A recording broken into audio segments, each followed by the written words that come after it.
हल्दी के रंगल चिट्ठिया गणपति जी के भेजिले। हल्दी के रंगल चिट्ठिया रिधिया सिद्धि के भेजिले। आवन के जग देखन के हम चिट्ठिया भेजनी राम जी के। आवन के हम चिट्ठिया भेजनी राम जी के। आवन के हल्दी के रंगल चिट्ठिया शिव गुरु के भेजिले। हल्दी के लिखल चिट्ठिया पार्वती जी के भेजिले। आवन के जग देखन के हम चिट्ठिया भेजनी राम जी के। आवन के हम चिट्ठिया भेजनी राम जी के। आवन के हल्दी के लिखल चिट्ठिया विष्णु जी के भेजिले। हल्दी के रंगल चिट्ठिया लक्ष्मी जी के भेजिले। आवन के जग देखन के हम चिट्ठिया भेजनी राम जी के। आवन के हम चिट्ठिया भेजनी राम जी के। आवन के हल्दी के रंगल चिट्ठिया गोरिया बाबा के भेजिले। हल्दी के रंगल चिट्ठिया बंदी माई के भेजिले।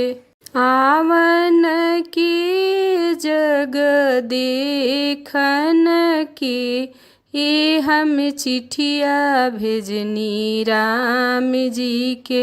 आवन के हम चिट्ठिया भेजनी राम जी के। आवन के हल्दी के रंगल चिट्ठिया ब्रह्मा जी के भेजिले। हल्दी के रंगल चिट्ठिया सरस्वती जी के भेजिले।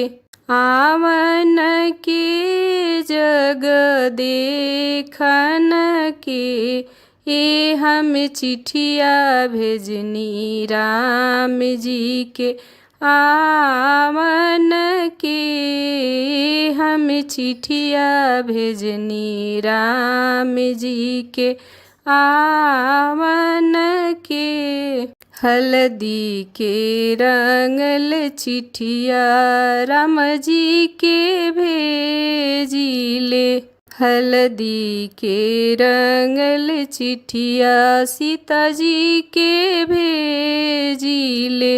आवन के जग देखन के हम चिट्ठिया भेजनी राम जी के। आवन के हम चिट्ठिया भेजनी राम जी के। आवन के हल्दी के रंगल चिट्ठिया कृष्ण जी के भेजिले। हल्दी के रंगल चिट्ठिया राधे जी के भेजिले। आवन के जग देखन के हम चिट्ठिया भेजनी राम जी के। आवन के हम चिट्ठिया भेजनी राम जी के। आवन के हल्दी के रंगल चिट्ठिया बजरंग बली के भेजिले। हल्दी के रंगल चिट्ठिया अंजनी माई के भेजिले। आवन के जग देखन के हम चिट्ठिया भेजनी राम जी के। आवन के हम चिट्ठिया भेजनी राम जी के। आवन के।